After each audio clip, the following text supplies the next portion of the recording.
दर्शनवतां निर्वेशकर्णविवरे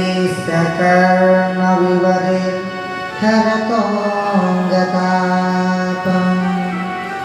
रूपां दृशां दृशिमता मखिलार्तलावम् त्वय्यच्युता विसक्तिचित्तमपत्रमे।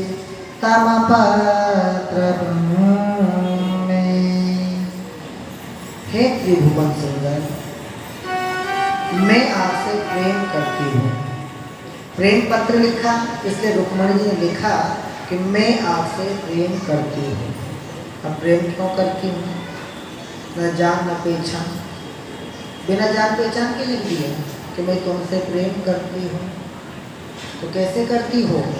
तो लिखा है श्रुत्वा गुणान् भुवनसु दर्शनवतां। श्रुत्वा अर्थात श्रवण करके, किसको? आपके नाम को, आपके गुणों को, आपकी कीर्ति को, आपकी सहनशीलता को, इन सब को श्रवण कर करके, सुन करके भी मैं आपसे प्रेम करने लगी हूँ। नवदा भक्ति में पहली भक्ति कौन सी? श्रवणम कीर्तनम विष्णु। पहली भक्ति है कौन सी? श्रवण, सुनो। अरे जब तक सुनोगे नहीं तब तक प्रेम कैसे होगा? यदि परमात्मा से प्रेम करना है तो पहले उनके बारे में जानो, उनके बारे में सुनो। तो रुक्मणी ने वही बात लिखी है, श्रुत्वा गुणान् भुवनसु दर्शनवतां। आगे क्या लिखा? निर्वेशकर्णविवरे हरतोऽङ्गतापम्। कानों के द्वारा मैंने आपके नामों को, गुणों को सुना है। चाहे किसी भी दृष्टि से देखें, गुण में देखो, शील में, स्वभाव में, वैभव में, नाम में, कीर्ति में, यश में, चाहे कैसे भी देखो, संपूर्ण त्रिभुवन में आप जैसा वीर दूसरा कोई नहीं है। इसलिए भी मैं आपसे प्रेम करने लगी हूँ। मैं आपसे प्रेम करने लगी हूँ, इसलिए मैंने अपने मन की बात आपको लिख करके भेज दी। मैं यही चाहती हूँ कि मेरा विवाह आपके संग हो। मेरे माता पिता भी यही चाहते हैं, मेरे अन्य भाई भी यही चाहते हैं, परंतु मेरा भाई रुक्मी नहीं चाहता कि मेरा विवाह आपके संग हो। वो मेरा विवाह कहीं और करना चाहता है। भगवान, आपको जब तक ये पत्र मिलेगा तब तक मेरे स्वयंवर की तैयारियां हो चुकी होगी। आप विलंब ना करें और शीघ्रता से हमारे यहाँ इस नगर में आए और मेरे संग पानी ग्रहण करें। अब आप सोच रहे होंगे कि मैं वहाँ पर कैसे आऊँगा, कहाँ आऊँगा, तो उसकी आप बिल्कुल चिंता मत करो, उसकी भी मैं व्यवस्था बताई देती हूँ।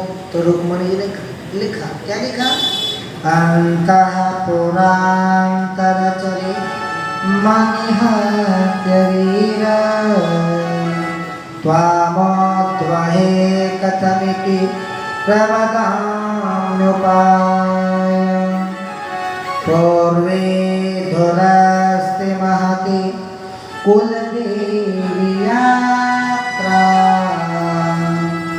यस्यां बहिर्नववधू गिरिजानुदेया। भगवान, आप हमारे अंतःपुर में बिल्कुल मत आना। क्यों?